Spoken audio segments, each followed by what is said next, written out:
2006년 미국 오리건주, 사람들이 평생 서로를 알고 지내는 작은 조용한 마을. 이곳의 삶은 보통 느리고 여유롭게 흘러갑니다. 하지만 이 장소의 평온함은 기만적일 수 있습니다. 4월 10일 월요일, 차가운 바람과 이슬비가 내리는 흐린 봄날이었습니다. 오후 3시쯤 9살 에밀리 파커가 집에서 2블록 떨어진 평소 정류장에서 스쿨버스에서 내렸습니다. 평범한 경로, 평범한 날, 이전과 같은 수백 번의 날들처럼. 하지만 에밀리는 집에 도착하지 않았습니다.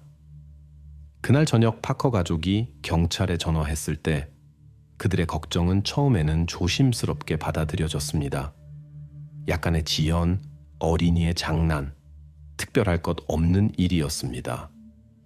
그러나 몇 시간 후, 이웃과 학급 친구들의 첫 조사 후 상황이 훨씬 심각하다는 것이 분명해졌습니다. 저녁 9시쯤 작은 마을에서 첫 수색 작업이 시작되었습니다. 경찰차들이 전조등으로 거리를 비췄습니다. 법 집행관들의 짧고 날카로운 명령이 주민들의 무거운 침묵과 교차되었습니다. 모든 주민이 일어난 일을 너무 개인적으로 받아들이는 것 같았습니다. 경찰은 신속하게 자원봉사자 그룹을 조직하고 수색을 위해 도시를 사각형으로 나누었지만 거리에서도 마당에서도 근처 공원에서도 에밀리를 찾을 수 없었습니다. 자정에 젖고 지친 자원봉사자들이 빈손으로 돌아왔습니다. 밤에 경찰은 파커 가족의 진술을 기록했습니다. 부모는 에밀리의 행동에서 특이한 점을 발견하지 못했고 또래와의 갈등이나 문제도 없었습니다. 평범한 날, 평범한 가족, 평범한 상황, 일어난 일에 빛을 비출 수 있는 것은 아무것도 없었습니다. 수사관들이 즉시 얻은 유일한 단서는 버스 정류장에서 몇십 미터 떨어진 길가에서 발견된 분홍색 꽃이 달린 어린이 머리핀이었습니다. 어머니는 그 핀이 실제로 에밀리의 것임을 확인했습니다. 하지만 그것은 다음에 무슨 일이 일어났을지에 대해 거의 아무것도 알려주지 않는 약한 단서였습니다. 아침까지 에밀리 파커의 실종 소식이 도시 전체에 퍼졌습니다. 주민들은 그룹으로 모여 추측을 하고 자신들의 두려움을 감추려 했습니다. 이 조용한 도시에서 이런 일은 불가능해 보였습니다. 그리고 바로 그 때문에 특히 두려웠습니다. 이웃과 목격자들의 조사는 첫 번째 단편적인 세부 사항을 제공했습니다. 나이든 이웃인 엘리노어 루이스 부인은 에밀리가 사라진 날 천천히 거리를 따라 움직이던 흰색 밴을 기억했습니다. 여자의 말에 따르면 운전자는 여러 번 멈춰서 학교에서 돌아오는 학생들을 주의 깊게 바라보았습니다. 아무도 차량의 번호판, 브랜드 또는 특별한 특징을 기억하지 못했고 색상과 느린 운전 방식만 기억했습니다. 이 부족한 정보만으로도 경찰은 다음 며칠 동안 지역의 모든 흰색 밴을 철저히 조사하고 소유자와 운전자를 신문했지만 새로운 단서는 나오지 않았습니다. 신비한 밴의 운전자는 알려지지 않았습니다. 주말쯤 수사관들은 첫 번째 용의자를 확보했습니다.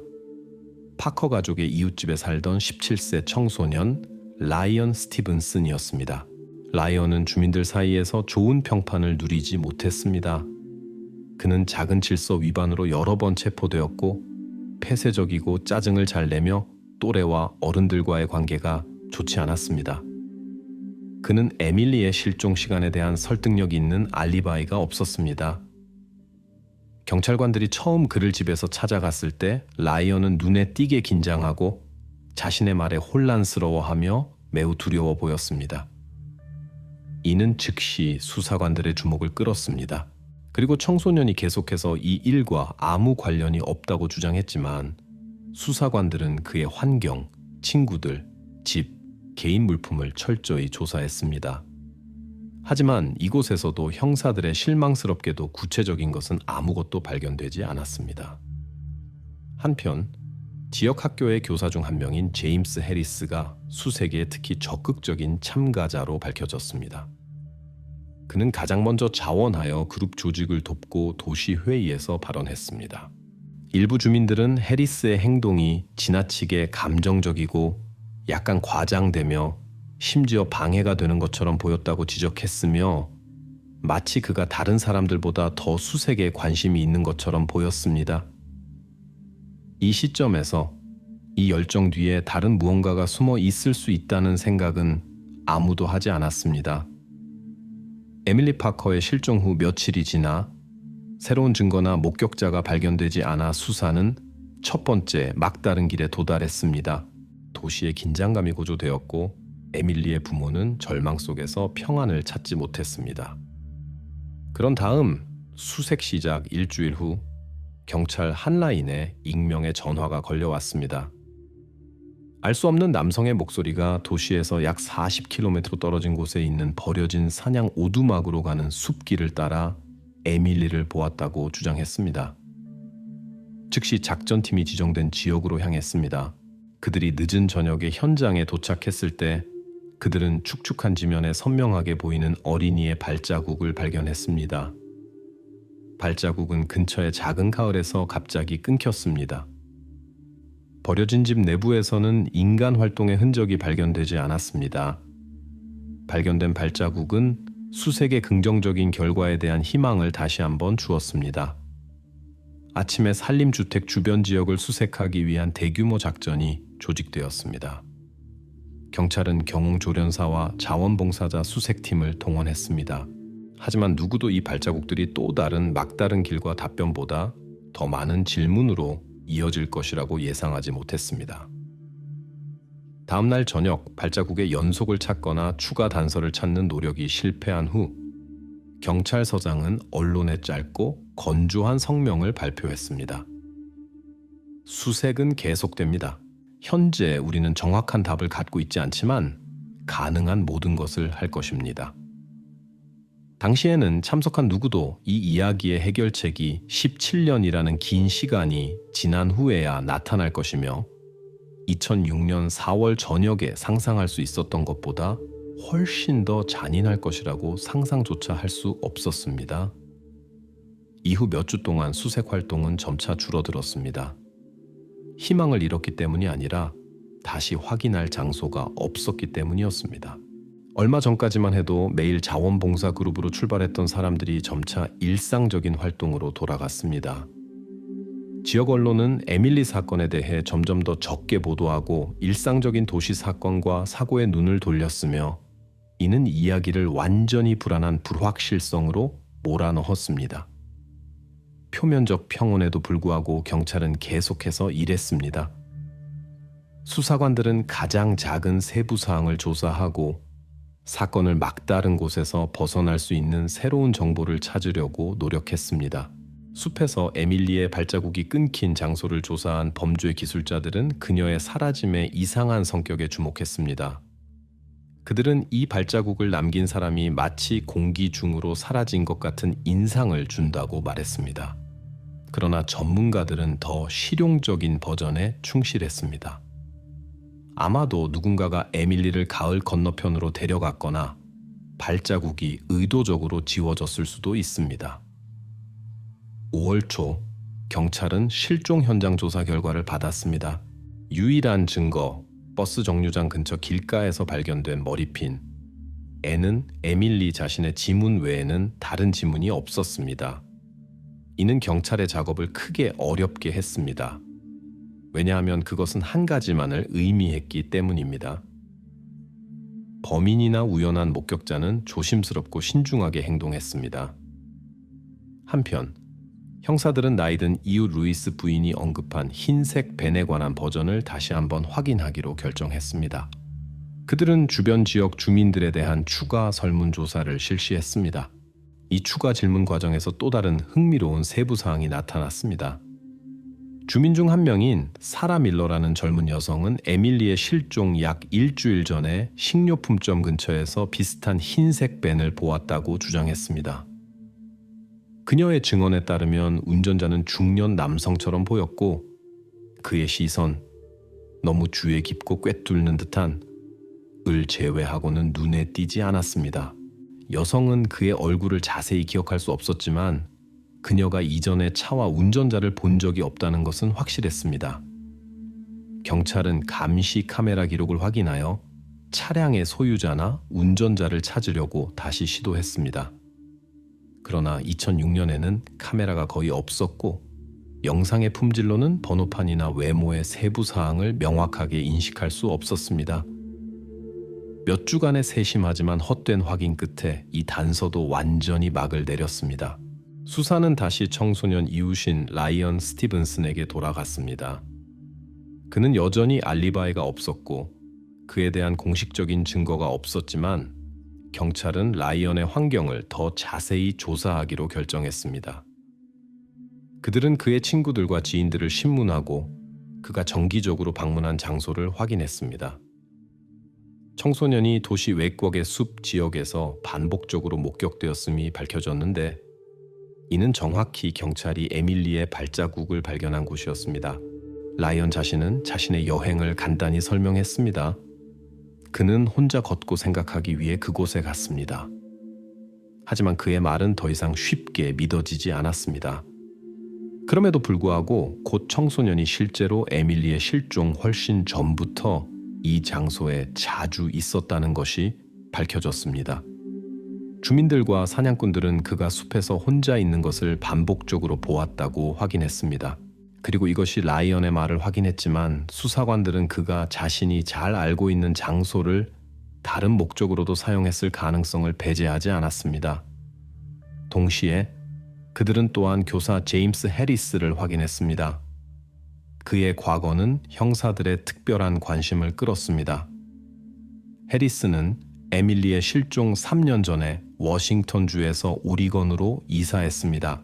이사 전에 그는 초등학교에서 교사로 일했으며 그곳에서 그는 학생들에게 너무 많은 관심을 보이는 것에 대한 학부모들의 불만 후에 해고되었습니다.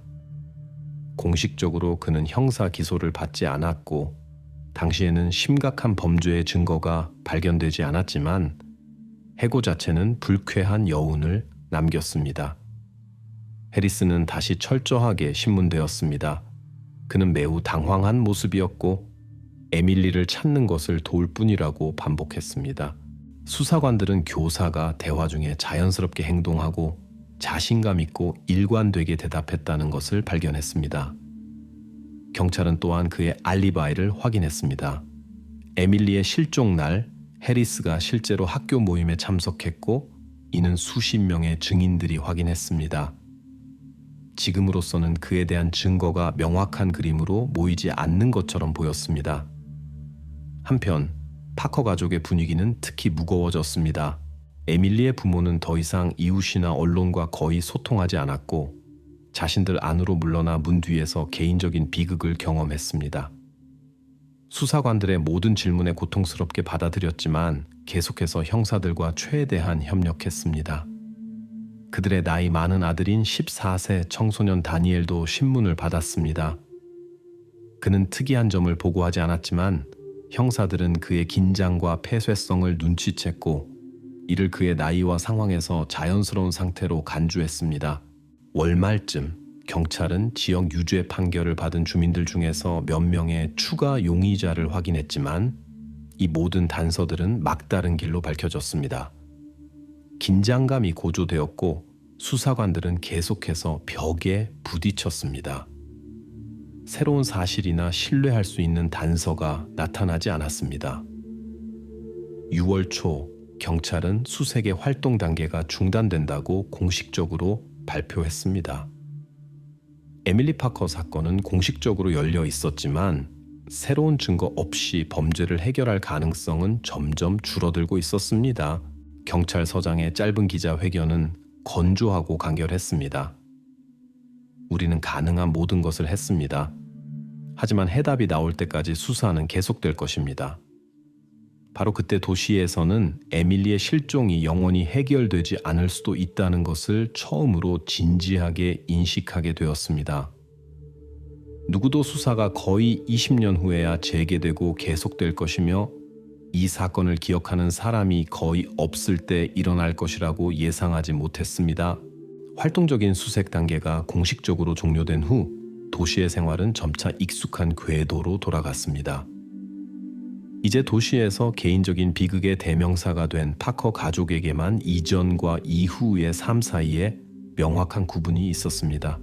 하지만 외적으로 주변 환경에 대해서는 그들조차도 곧 익숙한 풍경의 일부가 되었습니다.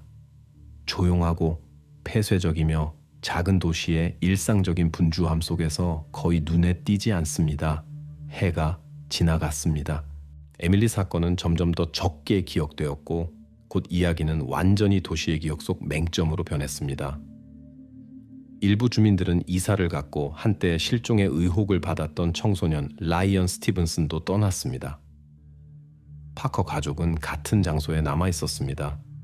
아마도 그들의 질문이 조만간 답을 받을 것이라는 희망으로 주기적으로 사건은 새로운 추진력을 주기 위해 보관소에서 꺼내졌습니다. 매번 실패로 끝났습니다. 2011년 원칙적인 형사의 명성을 가진 마커스 윌리엄스가 새로운 경찰서장으로 임명되었습니다. 그는 에밀리 사건의 기록을 다시 연구하고 알 수 없는 흰색 뱀과 숲길에 관한 신비한 전화에 대한 버전을 다시 확인했습니다. 윌리엄스의 지도해 수사관들은 숲 지역을 다시 방문하고 버려진 집을 다시 검사했지만 새로운 것은 아무것도 발견되지 않았습니다. 그럼에도 불구하고 수사관들 사이에 새로운 버전이 생겼습니다. 2012년 FBI의 요청 후 이 지역에서 납치를 전문으로 하는 연쇄 범죄자가 활동 중이었다는 것이 밝혀졌습니다. 지역 경찰은 이 단서를 신중하게 확인했습니다. 연방기관의 대표자들이 직접 도시에 와서 증인들을 신문하고 오래된 문서를 다시 검토했습니다. 한동안 에밀리의 실종 수수께끼가 논리적인 설명을 찾을 수 있을 것처럼 보였습니다. 그러나 이 버전도 빠르게 흐지부지 되었습니다. 방법론, 장소, 범죄의 세부 사항을 바탕으로 에밀리의 실종이 이 남자의 패턴에 맞지 않는다는 것이 분명해졌습니다. 다음 몇 년은 눈에 띄는 변화 없이 흘러갔습니다. 이 사건은 마치 저주받은 것처럼 해결책에 한 발짝도 가까워질 수 없게 했습니다. 한때 다른 사람들보다 수색에 더 적극적으로 참여했던 교사 제임스 해리스는 계속해서 지역 학교에서 가르쳤고 약간 이상하지만 완전히 무해한 사람의 명성을 유지했습니다. 형사들이 주기적으로 그에게 관심을 기울였지만 여전히 의심할 공식적인 이유는 없었습니다. 이 시점에서 파커 가족은 완전히 자신들만의 세계로 물러났습니다. 에밀리의 부모는 이웃과 거의 접촉이 없었고 의사소통을 공손한 인사나 사소한 주제에 대한 짧은 대화로 제한했습니다. 큰아들 다니엘은 학교를 마친 후 도시를 떠나 다른 주에서 공부를 시작했습니다. 그는 실질적으로 집에 돌아오지 않았고 과거를 뒤로 하려고 노력했습니다. 한편 경찰은 몇 명의 서장이 더 바뀌었고 그중 각각은 취임 시 공식적으로 에밀리 사건을 잊지 않겠다고 약속했지만 사실상 새로운 증거와 앞으로 나아갈 가능성의 부족에 직면했습니다. 이 사건은 점차 기록 보관소에서 먼지가 쌓이고 질문이 영원히 답 없이 남는 수십 개의 유사한 미해결 사건 중 하나가 되었습니다.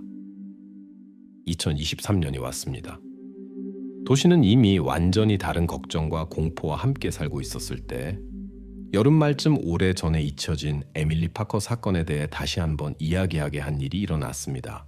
8월 하이킹을 위해 도시에 온 관광객 그룹이 도시에서 약 40km로 떨어진 숲에서 지금까지 주민들에게 알려지지 않은 오랫동안 버려진 사냥 오두막을 발견했습니다. 집은 거의 완전히 덤불로 덮여 있었고 입구는 나뭇가지와 관목으로 막혀 있었습니다. 관광객들은 이 특이한 건물에 관심을 갖고 지역을 탐험하기로 결정했고 집 뒤 숲속으로 조금 더 들어가면서 이상한 부드러움과 느슨함으로 구별되는 지면 영역을 발견했습니다. 그들의 발견은 즉시 경찰에 보고되었습니다. 현장에 도착한 법 집행관들은 발견된 지면 영역이 단순한 우연한 지면 이상이라는 것을 빠르게 인식했습니다. 곧 지역이 차단되었고 범죄 기술자들이 도착했습니다. 첫 작업 시간 후 현장에서 인간의 유해가 발견되었는데 이는 깊지 않게 급하게, 그리고 분명히 오래전에 묻혀 있었습니다. 정보는 도시에 빠르게 퍼져 주민들의 기억을 다시 불러일으켰습니다. 파커 가족은 긴급히 경찰에 소환되어 검사를 위한 DNA 샘플을 제공해 달라는 요청을 받았습니다. 며칠 후 실험실 분석은 많은 사람들이 이미 의심했던 것을 확인했습니다. 발견된 유해는 정확히 17년 전에 사라진 에밀리 파커의 것이었습니다. 이제 사건은 완전히 다른, 훨씬 더 가혹하고 명확한 성격을 갖게 되었습니다.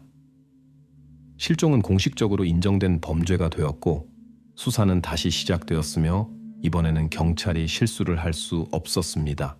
동시에 도시에서는 긴장감이 고조되기 시작했습니다. 사람들은 그렇게 끔찍한 일을 한 범죄자가 계속해서 평온하게 그들 사이에서 살았을 수도 있다는 것을 인정하기를 두려워했습니다.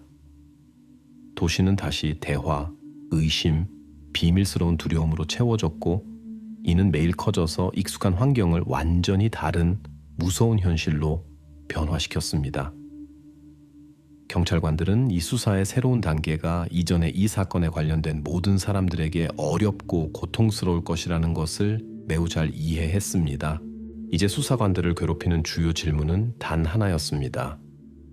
이 범죄를 저지른 사람이 어떻게 그렇게 오랫동안 눈에 띄지 않게 지낼 수 있었는지, 그리고 무엇보다도 그가 누구인지. 이 수수께끼는 더욱 복잡해진 것처럼 보였고 그 해결책은 이제 전례 없는 주의와 결단력을 필요로 했습니다. 발견된 유해의 신원이 확인된 후 수사는 새로운 추진력을 얻었습니다. 수년간 희망이 없는 것으로 간주되던 에밀리 파커 사건은 예상치 못하게 해결될 수 있는 실제적인 전망을 얻었습니다. 법 집행 기관들 앞에는 사건의 연결고리를 재구성하여 수년간 문자 그대로 모든 사람들의 눈앞에서 숨어 있던 사람에게 이르는 매우 어려운 과제가 놓여 있었습니다. 수사의 첫 단계는 버려진 사냥 오두막과 주변 지역을 하지만 이제는 더 자세히 검사하는 것이었습니다. 범죄 기술자들은 세심한 조사를 수행하고 가장 작은 세부 사항을 문서화하며 며칠을 보냈습니다. 어려움은 지난 수년 동안 자연이 흔적을 거의 완전히 감추었다는 것이었습니다.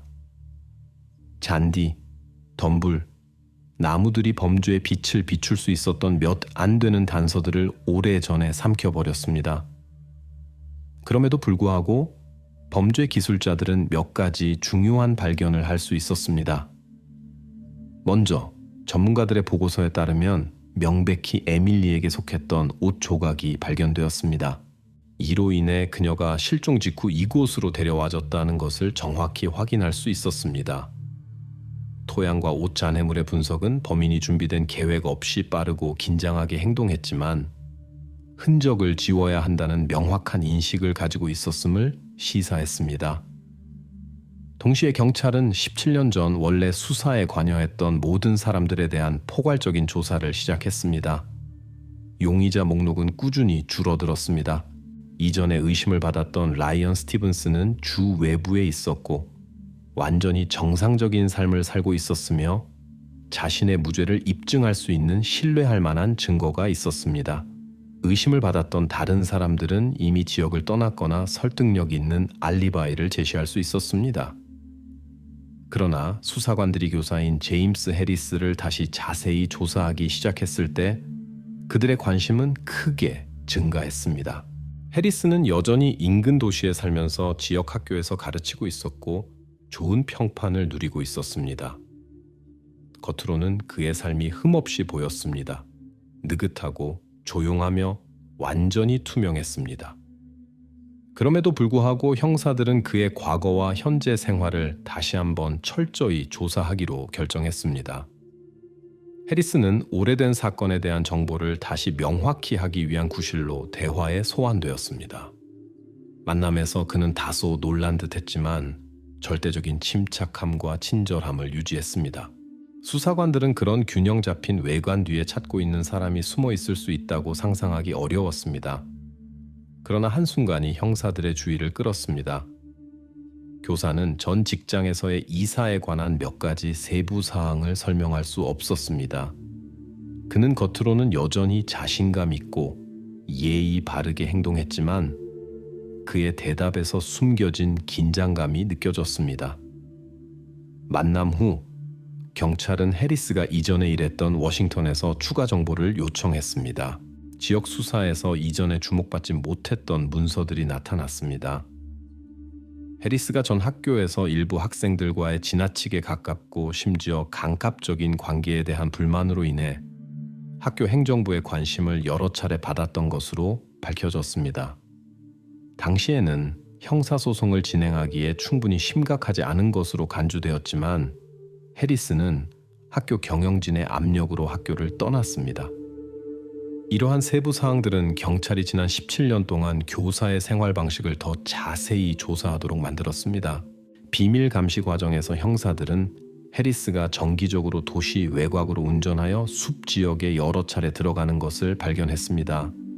에밀리의 유해가 발견된 바로 그곳이었습니다.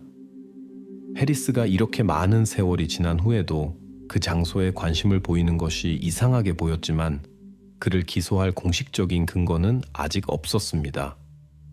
수사관들은 해리스의 관여의 빛을 비출 수 있는 무언가를 찾기를 희망하며 그의 집에 대한 승인된 수색을 수행하기로 결정했습니다. 해리스 자신도 수색 당시 현장에 있었고 동요하지 않는 모습을 보이며 심지어 자신의 완전한 개방성과 협조 의지를 보여주기 위해 경찰관들에게 도움을 제공했습니다. 집에서 처음에는 의심스러운 것이 발견되지 않았지만 형사들은 차고에 다른 물건들과 떨어져 있고 명백히 수년 동안 열리지 않았던 몇 개의 오래된 상자를 발견했습니다. 바로 이 상자들 중 하나에서 경찰관들은 경험 많은 형사들조차 말문이 막히게 하는 물건들을 발견했습니다. 오래전에 잊혀진 작은 물건들, 학교 문서, 어린이 그림 아래에는 분명히 에밀리에게 속한 물건들이 있었습니다. 오랜 시간으로 인해 에밀리의 부모님이 언급하는 것을 잊어버린 작은 물건들이었지만 이제 그것들은 모든 말보다 더 많은 것을 말해주었습니다. 경찰관들의 반응을 눈치챈 해리스는 처음으로 침착함을 잃고 발견된 물건에 대한 그럴듯한 설명을 제공할 수 없었습니다. 이 사건 이후 교사는 체포되어 신문을 위해 경찰서로 이송되었습니다. 이번에는 그의 평온함과 자신감이 사라졌습니다. 해리스는 긴장하고 진술에 혼란을 보이며 사건 관여를 단호히 부인했습니다. 그는 이 물건들이 어떻게 자신의 집에 들어올 수 있었는지 이해하지 못한다고 반복했고 누군가 자신에게 함정을 설치했다고 주장했습니다. 그러나 경찰에게 발견된 물건들은 범죄에 대한 해리스의 관여를 반박할 수 없는 증거가 되었습니다. 하지만 수사관들은 이것만으로는 완전한 기소를 하기에 충분하지 않다는 것을 이해했습니다. 이 물건들이 어떻게 해리스에게 도달했는지 그리고 그가 그런 심각한 범죄를 저지를 동기가 무엇이었는지 밝혀내야 했습니다. 한편 다시 한번 두려움과 불안에 사로잡힌 도시는 많은 사람들이 존경받고 정직한 시민으로 알고 있던 사람이 그런 잔인한 범죄에 관여했을 수 있다는 것을 이해하기 어려웠습니다.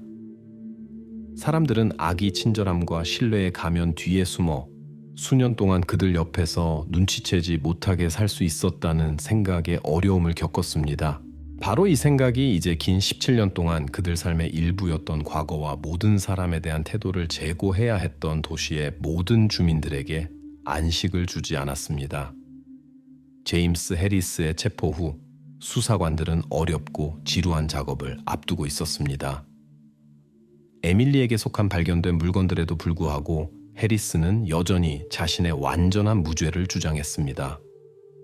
그는 변호사를 요구하고 추가 진술을 거부하며 완전히 자신 속으로 물러났습니다. 경찰은 물건 발견이라는 사실만으로 기소하기 어렵다는 것을 이해했습니다. 해리스를 범죄 현장과 연결시키고 이 물건들이 그의 집에 우연히 나타났을 가능성을 완전히 배제할 수 있는 설득력 있는 증거를 찾아야 했습니다. 수사관들은 지난 17년 동안 해리스의 생활에 대한 상세한 조사를 시작했습니다. 그의 이메일, 은행 계좌, 전화 통화, 심지어 그의 이동 경로까지 특별한 주의를 기울여 검토되었습니다. 해리스의 전화에 대한 상세한 검토는 여러 이상한 점을 드러냈습니다. 지난 몇 년 동안 그는 숲 지역으로 운전할 때 반복적으로 휴대전화를 꺼놓았습니다. 주유소와 상점의 감시 카메라 기록을 통해 그의 차가 에밀리가 발견된 바로 그 숲 지역 근처에 정기적으로 나타났다는 것이 확인되었습니다. 한편 해리스의 체포 소식을 들은 도시 주민들은 믿을 수 없는 충격을 표현했습니다. 많은 학생들과 부모들이 그의 변호를 위해 나섰고 교사에 대한 혐의가 터무니없어 보인다고 주장했습니다. 그러나 이런 경우에 종종 그렇듯이 점차 다른 덜 즐거운 세부 사항들이 밝혀지기 시작했습니다. 해리스의 전학생 여러 명이 경찰에게 그가 과도한 관심과 지나친 주의를 보였다고 말했습니다. 이는 당시에도 그들에게 이상하고 불안하게 느껴졌지만 어른들에게는 심각하게 받아들여지지 않았습니다. 수사관들이 특히 큰 관심을 가진 것은 에밀리의 실종 1년 전에 일어난 구체적인 사건이었습니다. 한 학생은 해리스가 한번 수업 후 그녀를 집에 데려다 주겠다고 제안했다고 말했습니다. 처음에는 무해하고 자연스럽게 보였지만 그녀가 매번 거절했음에도 교사가 제안을 반복한다는 것을 알아차렸습니다. 결국 그녀의 부모님은 학교 경영진에게까지 이야기했지만 이 사건은 빠르게 덮어졌고 교사의 단순한 배려로 간주되어 큰 의미를 부여받지 못했습니다. 경찰은 에밀리의 실종 당일 해리스를 보았을 수 있는 모든 사람들의 진술을 다시 검토했습니다. 해리스의 알리바이가 이전의 학교 집회 목격자들에 의해 확인되었지만 새로운 상황이 밝혀졌습니다. 몇 년 전 해리스가 하루 종일 학교에 있었다고 확인했던 증인 중 한 명이 예상치 못하게 진술을 변경했습니다. 이제 그 여성은 사실 누군가가 해리스를 집회 중에 직접 보았는지 아니면 그가 나중에 그룹에 합류했는지 정확히 기억할 수 없다고 인정했습니다. 그녀는 당시 실수했거나 단순히 교사가 참석했다는 일반적인 의견을 따랐을 수도 있다고 인정했습니다. 이 예상치 못한 정보는 수사관들이 그날의 다른 증인들을 다시 신문하도록 만들었습니다. 결과는 불안했습니다. 질문을 받은 어느 누구도 집회 내내 해리스를 보았다고 확실히 확인할 수 없었습니다. 교사가 행사에 대한 일반적인 관심을 이용하여 눈에 띄지 않게 학교를 떠나 누구의 주의도 끌지 않고 돌아올 수 있었다는 실제 가능성이 생겼습니다. 이러한 배경에서 조셉 월시라는 이름의 나이든 도시 주민인 또 다른 증인의 진술이 특히 중요해졌습니다. 에밀리의 실종 장소 근처에 살았던 그 남자는 경찰에게 그날 해리스의 차와 비슷한 차를 버스 정류장에서 멀지 않은 조용한 거리에 주차된 것을 보았다고 말했습니다. 월시는 차를 눈 가장자리로만 보았기 때문에 당시에는 그것의 중요성을 부여하지 않았습니다.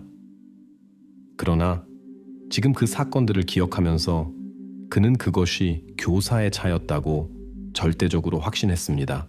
경찰은 범죄 기술자와 디지털 기술 전문가들에게 다시 의뢰했습니다. 해리스의 차는 철저히 조사되었고 비록 수년이 지났지만 수사관들은 관여를 나타내는 어떤 흔적이라도 찾기를 희망했습니다. 명확한 증거는 발견되지 않았지만 범죄 기술자들은 차의 트렁크가 화학적 세척을 거쳤다는 것을 확인했습니다. 이 사실은 수사관들을 더욱 불안하게 만들었습니다. 해리스 자신은 단순히 집 작업을 위해 구입한 화학 물질을 한번 흘렸고 차량 손상을 막기 위해 트렁크를 철저히 청소했다고 설명했습니다. 그러나 이 설명은 이미 설득력이 없어 보였습니다. 곧 경찰은 해리스의 정직성을 의심할 또 다른 이유를 찾았습니다.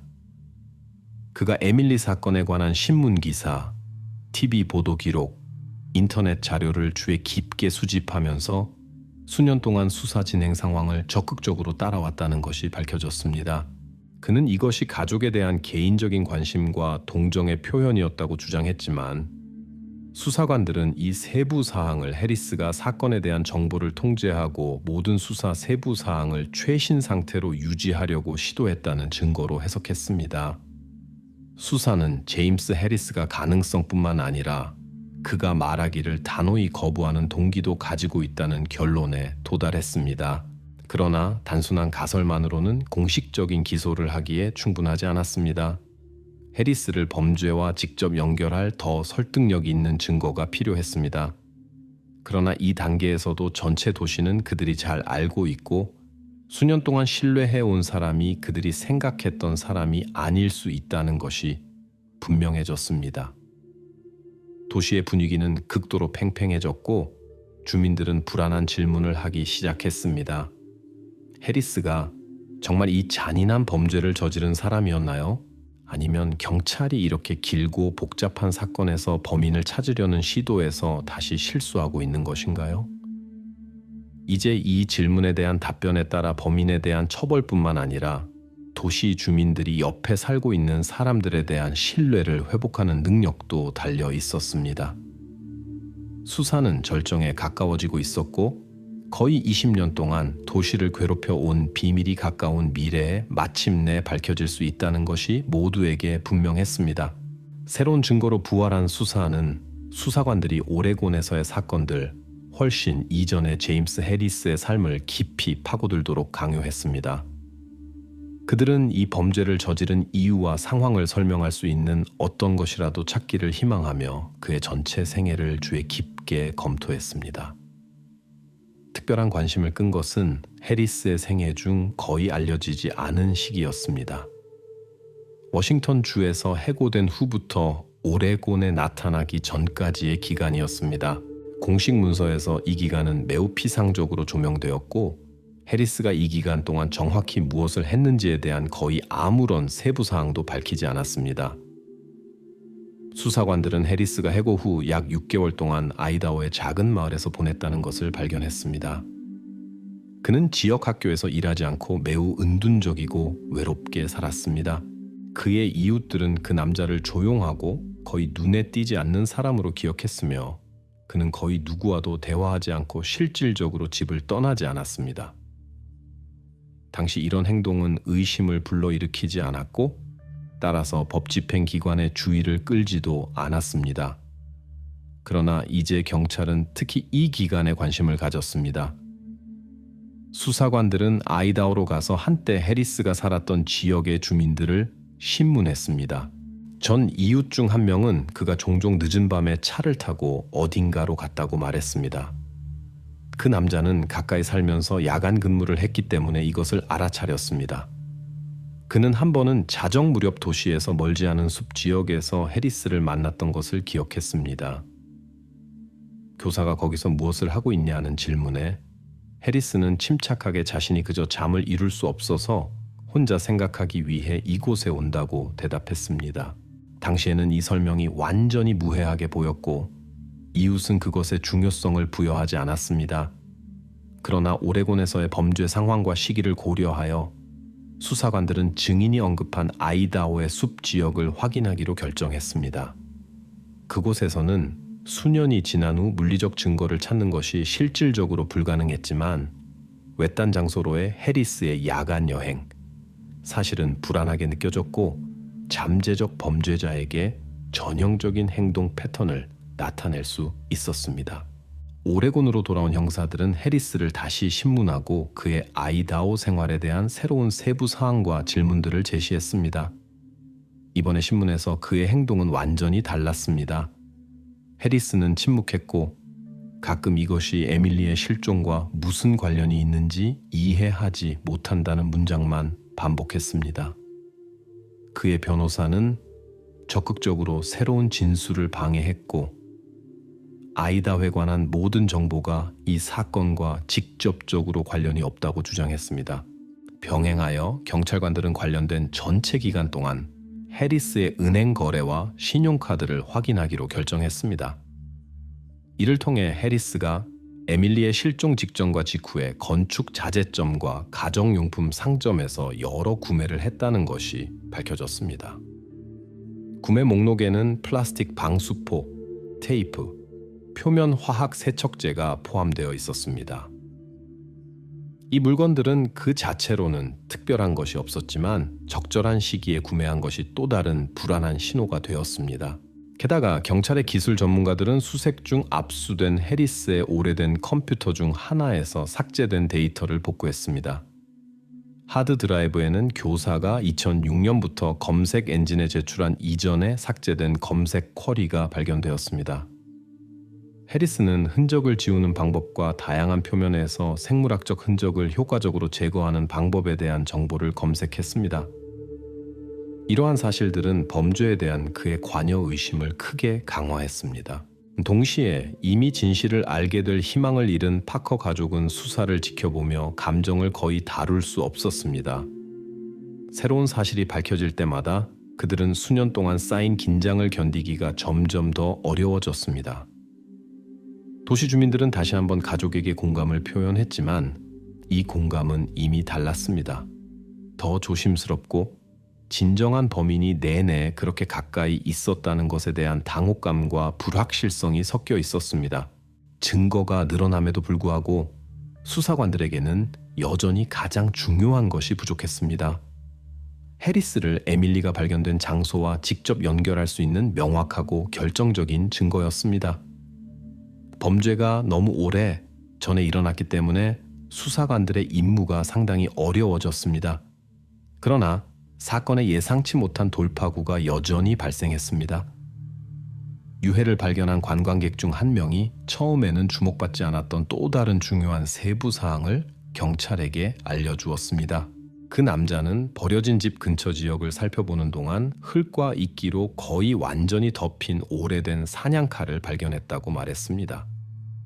관광객은 그 발견에 특별한 중요성을 부여하지 않았고 유해 발견 장소의 사진을 살펴볼 때만 기억했습니다. 경찰은 즉시 현장으로 돌아갔고 상세한 조사 후에 언급된 물건이 발견되었습니다. 조사 결과 칼은 에밀리의 실종 이후 경과한 시간만큼 땅에 묻혀 있었던 것으로 나타났습니다. 가장 중요한 것은 칼에서 두 사람의 DNA 흔적 발견이었습니다. 에밀리 자신과 신원불명의 남자. 이 DNA 샘플을 제임스 해리스에게서 채취한 샘플과 비교하면 이 오랜 사건의 모든 점을 최종적으로 명확히 할 수 있을 것입니다. 그러나 해리스는 자신의 생물학적 물질을 검사에 자발적으로 제공하는 것을 단호히 거부했고 이로 인해 경찰은 법원에 해당 영장을 신청해야 했습니다. 판사는 증거의 중요성을 고려하여 DNA 샘플의 강제 채취를 승인했습니다. 이제 수사관들은 제임스 해리스의 범죄 관여를 최종적으로 확인하거나 반박할 수 있는 결과를 기다려야 했습니다. 결과를 기다리면서 도시는 다시 한번 긴장된 기대 속에 얼어붙었습니다.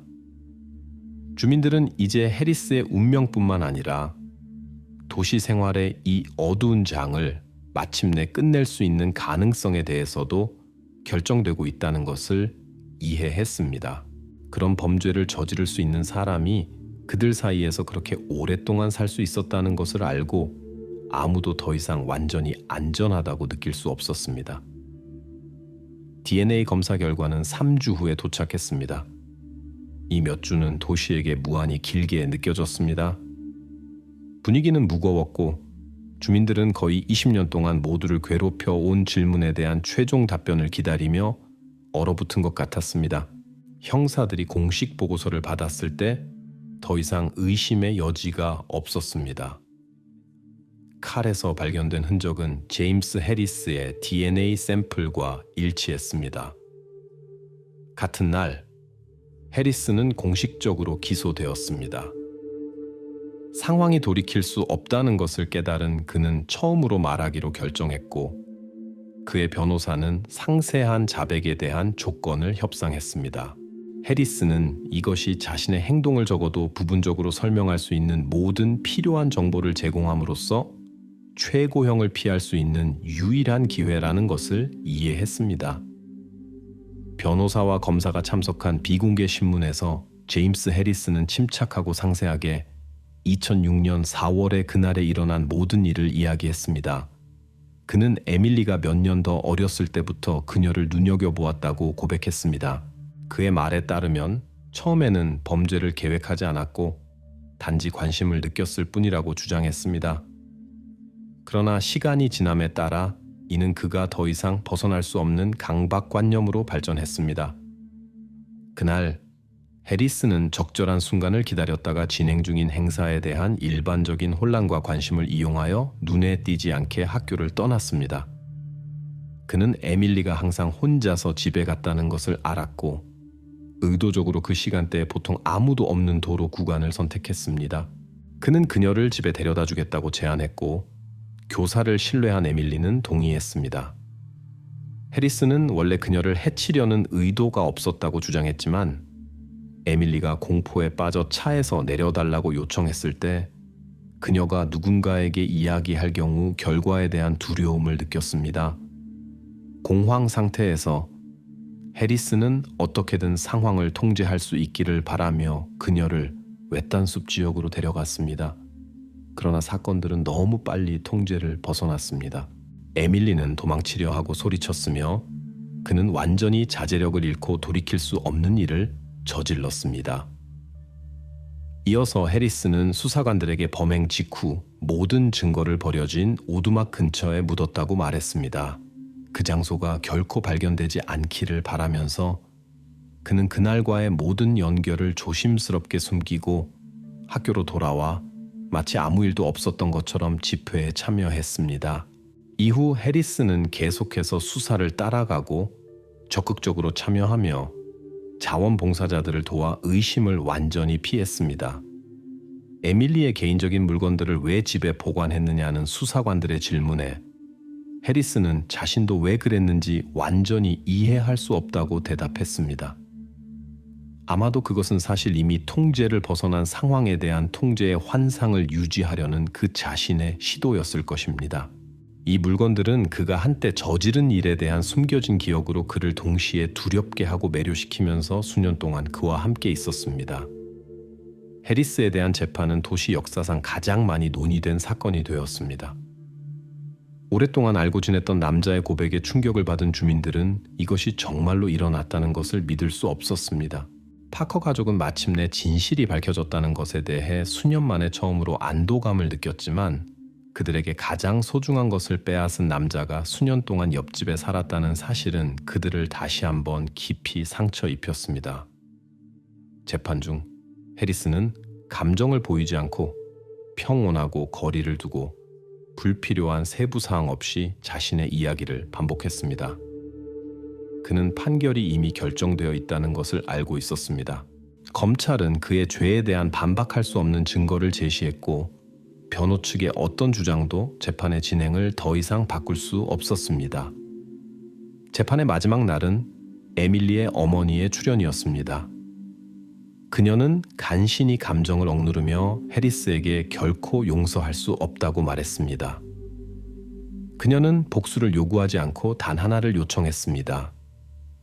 그가 다시는 다른 사람에게 고통을 주지 못하도록 공정한 처벌을 내려달라고.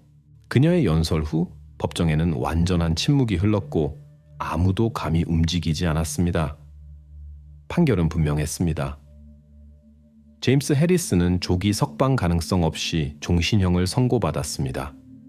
그는 다른 모든 것과 마찬가지로 무관심하게 판결을 듣고 참석자들의 완전한 침묵 속에서 법정을 떠났습니다. 재판 절차가 끝난 후에도 도시는 충격에서 오랫동안 회복할 수 없었습니다. 사람들은 쉬운 대답이 없는 질문을 던졌습니다. 범죄자가 어떻게 그렇게 오랫동안 눈에 띄지 않을 수 있었을까? 그들이 그를 더 일찍 알아차리고 일어난 일을 막을 수 있었을까?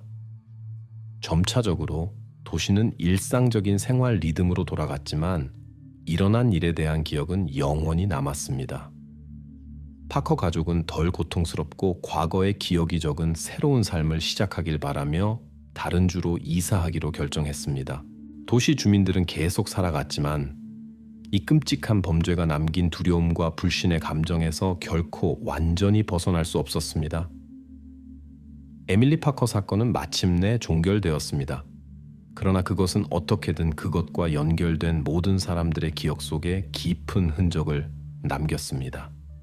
그리고 지금도 수년이 지난 후에도 그것은 진정한 악이 가장 평범하고 익숙한 얼굴 뒤에 수년 동안 숨을 수 있다는 것을 상기시키는 경고로 계속해서 언급됩니다.